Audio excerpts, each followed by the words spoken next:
Usually when rappers fall off, they either struggle in an embarrassing pit of obscurity or they low-key have to disappear into a 9-to-5 day job outside of entertainment. But sometimes there are those special hip-hop giants who have so much music stirring in their souls that they manage to reestablish themselves with a moment of truth that is so strong you have to call it a comeback.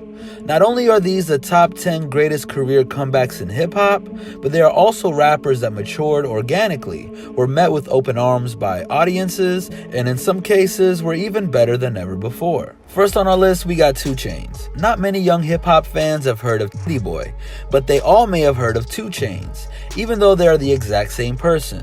As Titty Boy, he was a member of the rap group Playaz Circle. Making minimal noise on Ludacris's Disturbing the Peace record label, the fellow Atlanta lyricist needed a new way to make an impact. Reinventing himself for the better as 2 Chainz, he got reestablished with Def Jam, and even Kanye West made him an unofficial member of the Good Music crew. Look at the list of hits that 2 Chainz melted the music industry with. No Lie, Birthday Song, Watch Out, It's a Vibe, and We Own It, Fast and Furious, with Wiz Khalifa, just to name a few. Next up, we got Joe Budden. The 2003 Joe Budden on Def Jam Records was a firm part of radio rotation, especially in New York City, with introductory tracks like Fire, Focus, and the Grammy-nominated and Just Blaze produced Pump It Up. But when his sophomore album came out as a moodier, grimier follow-up to his debut, Joe Budden and Def Jam president Jay-Z clashed, leading to disses and being pushed out of the mainstream spotlight. Instead of falling in a trap of chasing fame with forced attempts at making popular music, Joe Budden made fame chase him instead. Joe Budden constructed a reputation of emotional rap on independent labels, like E1 and Amalgam Digital, further pushing personal point of view through freely sharing his opinions online with web videos and podcasts. His supergroup Slaughterhouse with Crooked I, Joel Ortiz, and Royce the 5'9" created a major label deal through Eminem Shady Records. Now, for the time being, Joe Budden has retired the lyrics and established himself as a prolific hip-hop personality, creating shows like Everyday Struggle and State of the Culture. Next up, we got Tyga. There is a reason why rapper ex-Cash Money Records artist Tyga told Billboard magazine, "I'm a guy you can never count out." It is because he proved it so many times over, especially with his comeback track, the summer 2018 anthem, Taste, going triple platinum, peaking at number 8 on the Billboard Hot 100, and grasping over 400 million YouTube views for its music video. Taste appears to return Tyga to the days of his hits like Rack City, Faded, and Bedrock. In fact, Taste is the first platinum plaque Tyga's had in over 3 years, since AO with Chris Brown. Other 2018 songs like Swish, which peaked at number 44 on the Billboard R&B Hip Hop Airplay chart, and a feature on Iggy Azalea's Hot 100 comeback of her own, Cream, helped eclipse the disappointment from his February 2018 Kyoto album, that debuted at a depressing 1,000 units sold in its opening week. Next, we got Gucci Mane. Along with fellow Atlanta rapper T.I., Gucci is a pioneer of the trap rap flavor that countless performers outside of ATL continue to cash in on. After reaching mainstream momentum with his Obsessed remix with Mariah Carey, the trap classic Lemonade, and making an appearance in Harmony Korine's movie Spring Breakers, Gucci wound up in prison in 2014. Sure, Gucci released project after project before he was released physically from incarceration, but upon his return to the free world, Gucci appeared different, in a good way. He lost weight, had a much more positive attitude, and made his comeback clear with a BET reality show called The Main Event, documenting his $1.7 million wedding with Keisha Kayor. He also had the post-prison hits, both featuring Drake and I Get the Bag featuring the Migos. Next, we got 50 Cent. 50's origin story in the entertainment industry is a movie.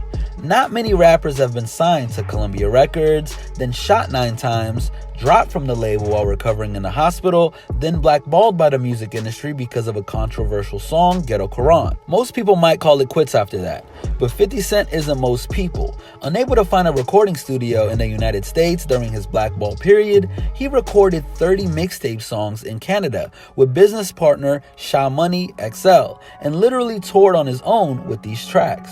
In 2002, thanks to 50 Cent's lawyer, Eminem heard 50 Cent's Guess Who's Back CD while his lawyer was still working with Eminem's manager, Paul Rosenberg. Eminem invited 50 to fly to Los Angeles, introduced him to Dr. Dre, then signed 50 for $1 million, and released his 6 times platinum album, Get Rich or Die Tryin', and made history with one of hip-hop's greatest comebacks ever. Up next is Lil Wayne.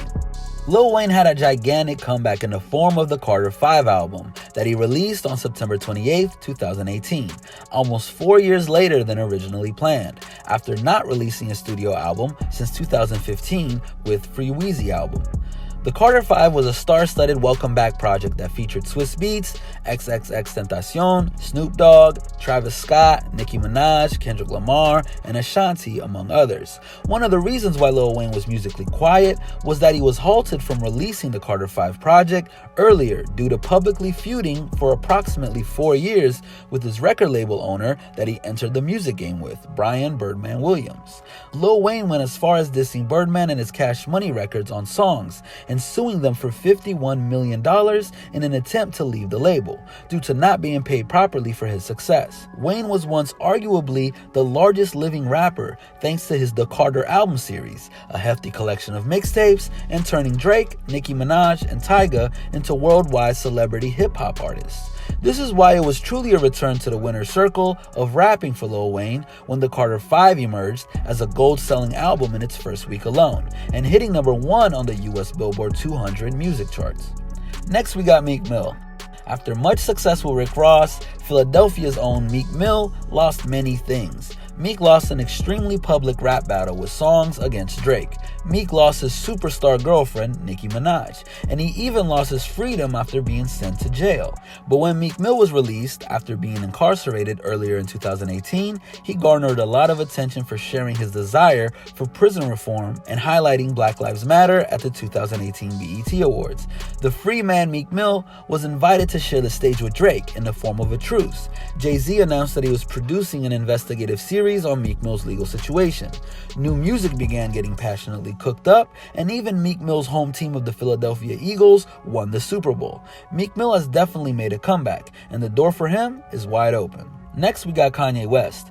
Before Kanye West's Donald Trump support, emotionally unhinged statements that made his core fans become someone else's core fans, and somehow deciding to dress up like a bottle of water on Saturday Night Live when it wasn't Halloween, Kanye made a different misstep in his career. He was in the midst of his 808s and Heartbreak non-rapper Phil Collins phase and grieving from losing his mother when he burst onto the stage at the 2009 MTV Video Awards unwelcomed to humiliate singer Taylor Swift while she was accepting her Best Female Video Award just to tell her that she didn't deserve it. The backlash was so bad that President Barack Obama publicly called Kanye West a jackass. What did Kanye do for his big comeback?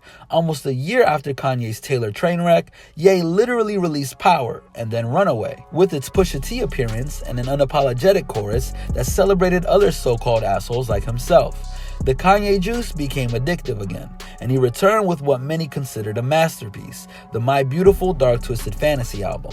Prior to its release, Kanye even launched the Free Song Weekly from his website in the form of Good Fridays. Some were unreleased, some were on the album, all were exciting. And next up, we got Jay-Z. With the Brooklyn icon Jay-Z, it may be very difficult to say he ever had to make a comeback, especially when he and his R&B diva queen wife Beyonce have a collective net worth of over $1 billion. But music to the multitasking businessman of Roc Nation and Tidal, fame has in recent years looked more and more like a hobby in his extremely busy life. Sean Jay-Z Carter retired in 2003, became the president of Def Jam for some time, and returned with the critically lackluster Kingdom Come album in 2006. But leave it to Jay-Z to heat it up simply by lighting the fuse with his own hot vernacular. After a 4-year album pause after releasing Magna Carta Holy Grail that performed well commercially but not much more than mixed reviews from its critics, Jay-Z upgraded his subject matter of sex and wealth to include racial tension and the importance of good credit with his highly respected return comeback album 444 on June 30th, 2017. He even followed that up with a dream collaboration album with his wife Beyonce and their joint Everything Is Love project and their co-headlining on the Run 2 tour that brought in $250 million. And last but not least, we got Eminem. Eminem from 1999 to 2005 was a blockbuster rapper, like the hip-hop version of the Batman movies, global hit after global hit. But Eminem has also appeared to be the Dark Knight when it comes to depression, dealing with the loss of his best friend Proof, and well-publicized past drug and domestic problems.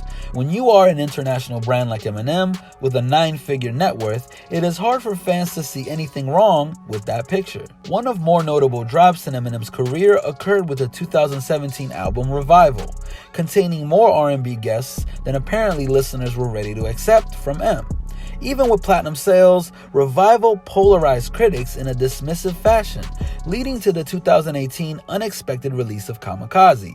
Eminem back to brutally blistering bars, name-checking his naysayers, and creating creative quotables. Eminem even went back and forth in a memorable manner with rapper MGK. This has been a Hip Hop Madness original. Make sure you stay tuned and stay up to date on everything we got going on by subscribing and making sure you hit that notification bell. And don't forget to follow us on Instagram at HipHopMadness and join the movement.